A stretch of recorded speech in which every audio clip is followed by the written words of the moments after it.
नमस्कार, मैं आपका दोस्त, आपका मित्र प्रिंस पांडे।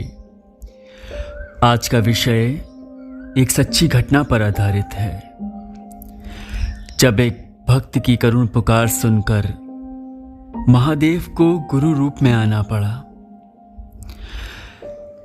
एक शिष्य के द्वारा लिखित यह संस्मरण आप सभी के समक्ष प्रस्तुत है। आइए चलते हैं उस ओर। मध्य प्रदेश के इंदौर जिले में एक छोटी सी जगह है महू। वहां का मैं रहने वाला हूं। मेरी परम आस्था मेरे आराध्य महादेव शिव में अनंत रूप से बचपन से ही रही है। मैं एक मिडिल फैमिली से बिलोंग करता हूं।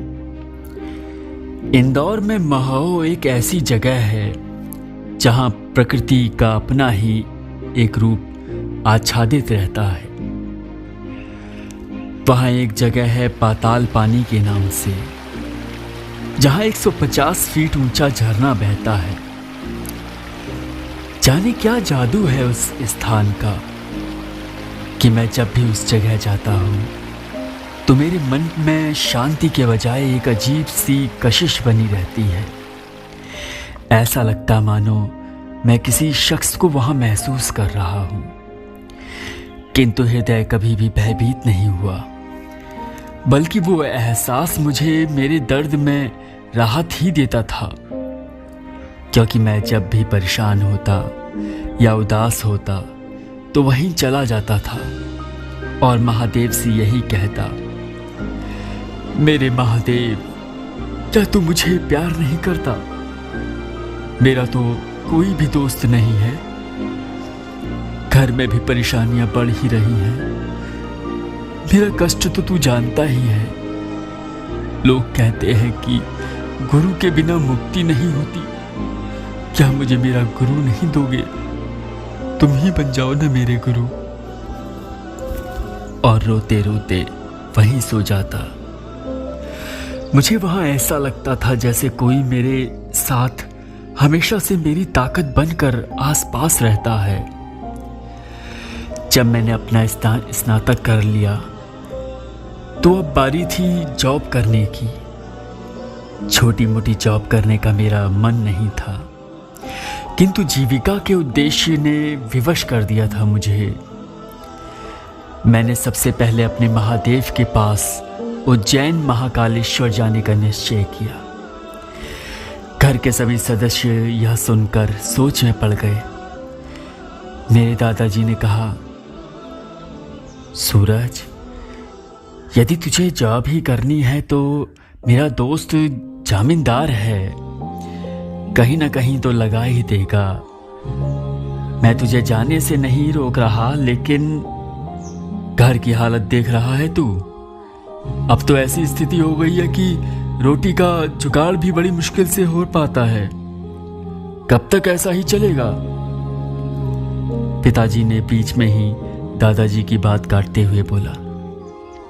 मैंने कहा, दादाजी, मैं अपने महादेव से मिलने जा रहा हूं। आप ही तो कहते थे कि तेरे साथी महाकाल हैं, और मैं आप लोगों से रुपए नहीं मांग रहा। इंतजाम महादेव करेंगे। मैं भारी मन से दौड़ते हुए पाताल पानी की ओर चल पड़ा। वहां पहुंचते ही एक अपना सा एहसास हो चला था मुझे।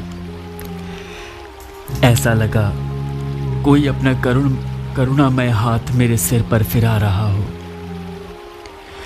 मैं उन भावनाओं में फुट फुट कर रोने लगा था। मेरे आंसू रुक ही नहीं रहे थे।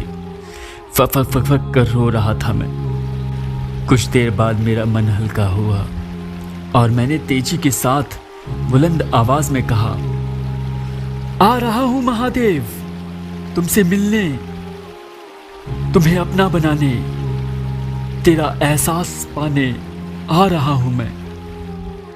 और मैं वहां से चल दिया रुपए के जुगाड़ में। कई जगह काम मांगने के लिए हाथ भी फैलाए, किंतु कहीं कोई बात बनी नहीं। मैं पुनः दौड़ते हुए पाताल पानी पहुंचा। उस झरने के पास और चीखते हुए बोला, महादेव, मेरा कोई दोस्त नहीं है कि मैं मदद ले सकूं। शायद पिछले जन्मों में कोई पाप किए होंगे मैंने, तुमसे नहीं मिल पा रहा हूं मैं क्या करूं महादेव, मैं क्या करूं। तभी अचानक एक आवाज सुनाई दी मुझे। क्या कोई वहां पर है? क्या कोई मुझे सुन रहा है? मैं घने पेड़ों से होता हुआ उस आवाज की ओर बढ़ रहा था। तब उस जगह पहुंचा तो देखा एक व्यक्ति सूट पहने हुए गड्ढे में गिरा हुआ था, जिसे सियारों को पकड़ने के लिए बेट की तरह काम में लाते थे। मैंने उसे झाड़ियां हटाकर किसी तरह से बाहर निकाला तो उसने बताया 2 दिन से वह यहीं फंसा हुआ था। भगवान शिव ने तुम्हें भेज दिया मुझे बचाने के लिए, धन्यवाद बेटा। कोई बात नहीं, यह कहकर मैं अपने मार्ग पर चल पड़ा। वह मेरे पीछे आते हुए बोला, अरे अपना नाम तो बताते जाओ। May I know your good name please? Surajkant Tripathi नाम है मेरा। बिना मुड़े में ही मैंने उसे जवाब दे दिया था। तुम्हारे किसी काम आ सकूं तो मुझे बहुत खुशी होगी। यह सुनते ही मेरे कदम खुशी के मारे थम गए। मैं पीछे मुड़ा और उसके पास आकर कहा, क्या आप मुझे एक नौकरी मिल सकती है? वो मुस्कुराने लगा। नौकरी? बस इतना सा?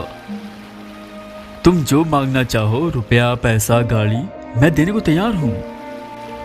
नहीं, मुझे नौकरी चाहिए सिर्फ। मैंने कहा, ठीक है, कल 9 बजे नाके के पास वाली पहाड़ी पर आ जाना। PR इंटरनेशनल के नाम से होटल है मेरा, तुम्हारी इच्छा पूरी हो जाएगी। और यह कहकर वह चल दिया। मुझे महादेव को याद कर रोना आ रहा था। मैं घुटनों के बल बैठ गया था और उनका नाम ले लेकर सिर झुकाए रोता ही जा रहा था। महादेव, महादेव, मेरे महादेव। तभी मुझे मर्म स्पर्श का सा एहसास मेरी पीठ पर महसूस हुआ। मैंने सहसा अपना सिर ऊपर की ओर उठा लिया और उठ खड़ा हुआ।